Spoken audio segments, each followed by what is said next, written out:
I want to give our friend Tom Marshall credit for putting it on our radar screen. Is Josh McDaniels getting enough credit for what he's doing with Drake Maye?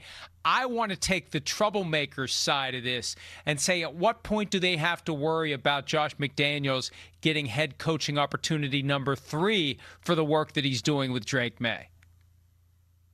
I think they have to have it in the front of their mind, because despite what happened in Las Vegas, despite what happened in Denver, every single team drafts a quarterback and crosses its fingers that the player will be developed appropriately. And the Patriots did such a good job with Drake Maye, because even if it was a lost season, the way they coddled Maye to a large extent last year, and Alex Van Pelt stripped down his mechanics and tried to hone them from drops to working under center, which he hadn't really done. It set a really good stage for him. But then McDaniels this year, Maye needed more in terms of more information. He needed more opportunity. He needed more answers at the line of scrimmage. He needed better coaching for the wide receivers.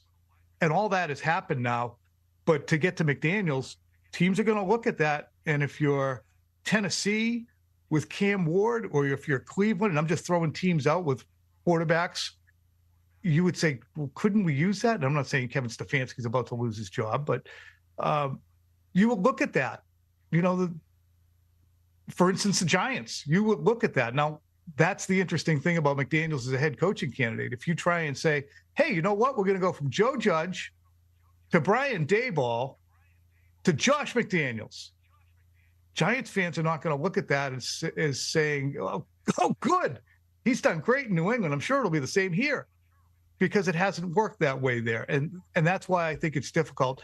The other thing with Josh is he's very comfortable, and I think he is going to be cautious and look before he leaps, which he did obviously back in 2018 with Indianapolis before he, kind of left them at the altar. So it would be interesting to see exactly where his head would be at on accepting them.